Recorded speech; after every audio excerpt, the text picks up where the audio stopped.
Detroit for the best point differential in the NFC. What on there doesn't scream like offense, defense, point differential, the road record?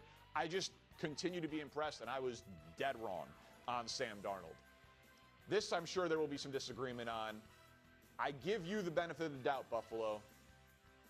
If you have been good for multiple years, and there's a theme here at the top for multiple years, I'm going to drop you at a slower rate than the other teams. But I cannot ignore that your 4 wins are against teams that have a total of 3 wins total. So that part of it is undeniably not good, but I am choosing to believe that this is a speed bump for Buffalo. Josh Allen will stop turning the ball over, and they'll get back to being the dominant offense that they've been. Coming in number 3, coming off the loss to the Chiefs, the Detroit Lions, similar thing. They have been dominant for 3 straight years on the offensive side of the ball. They ran into the Chiefs. That was a bad spot. Unbelievable opportunity for them against, coming up at number 2, Bucs-Lions this week.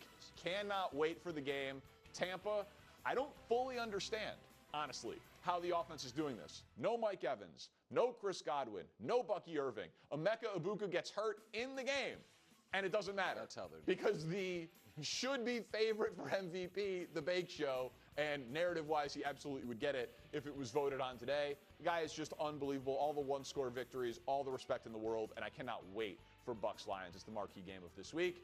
And then, yes, Nick, at number 1, I had like a moment of weakness. I'm 3-3. I'm going to call it a moment of weakness. Yeah, 3-3, no doubt.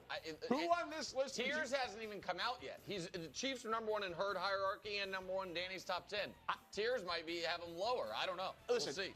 Obviously they're 3-3, but who 2 through 10 would you pick to beat them tomorrow? The two teams that did beat them. But you would pick the Chargers tomorrow to beat the Chiefs? Well, tomorrow they're a different team because they're injured. But what about Jacksonville? I would not pick Jacksonville.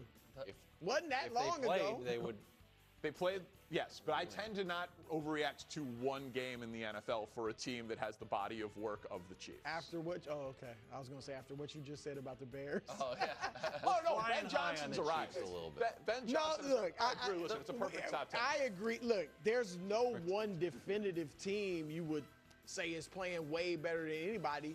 The Chiefs have the track record where you give them the benefit of the doubt, and they've got a few really good wins. So it is what it is. I think the Seahawks, though, too high.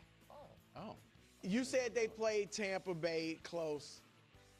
Everybody plays Tampa Bay close. The Jets played Tampa Bay close. And I like Tampa Bay. I'm not arguing where they're at. I'm just saying the Seahawks are 0-2 or 1-2 at home. You got to protect home. If you're the 5th best team in the league, I think you got to protect home better. One of those losses was to San Francisco, which even in the first game of the season still has some injury issues even then. They had Purdy. They had Purdy then, and he made heroics at the end of the game. But I'm just saying, I think you could argue any of those teams below the Seahawks, I might take over there. I'd probably take the Rams over them. I definitely take the Packers over them.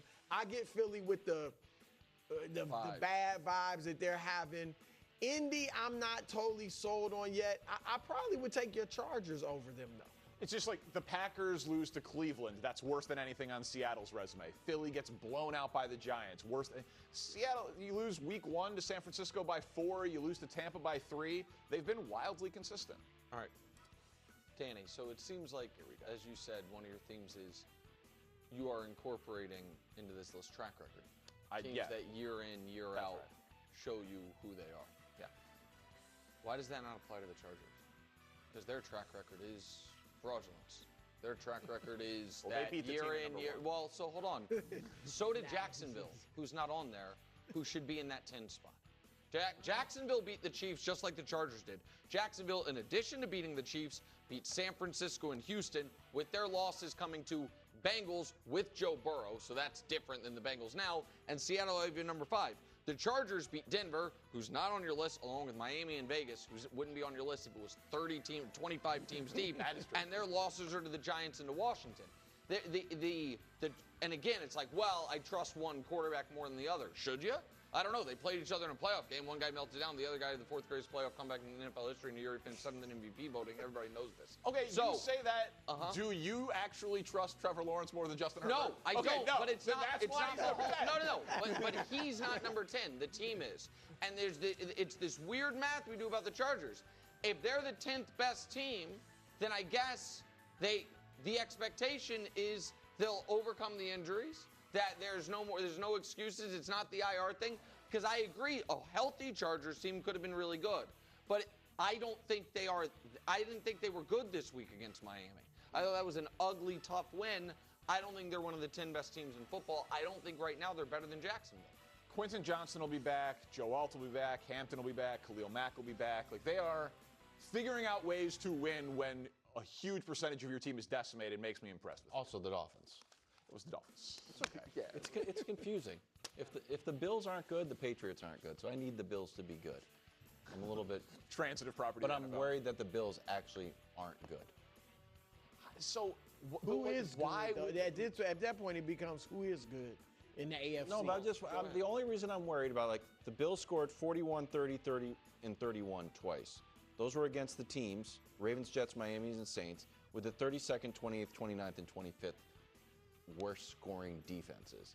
So, like, all right, and I hate to, it's such a small sample size, it's hard to do who have you beaten already. That being said, the Colts remind me a little bit, granted it's just like an Indiana bias, like maybe the Colts are the Pacers. We're like, oh, and Daniel Jones, maybe you're Halliburton. And like everyone just kind of works together. And maybe the Bills are Giannis.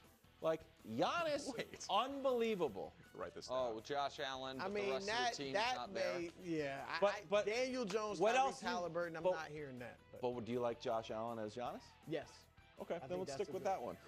Like, Josh Allen needs a ring. Shakir has 25. Who's the number one target? Shakir? You love Keon Coleman because Keon Coleman's told you 40th in the league. I told you that was going to happen. Shakir's 25th in league in catches. They need Kincaid's got the most yards of his targets in play. He's 45th in the league in yards. So, like, outside of Josh Allen doing Superman stuff, if he's been Superman for the last 5 years, though. 180 yards. But you need a little more balanced team, perhaps. They definitely do. It's a little Giannis-y, that's all. Yeah, no, they're signed his brother. Does Josh Allen have a brother? Maybe. Put him on the team. Yeah, the Bucs signed both his brothers. Yeah. Coming up next, what did the law say about the Bills? I've got all my notes here. I'm just that was good stuff, Giannis. During the Drive into Fall event, get 0% APR financing for up to 72 months.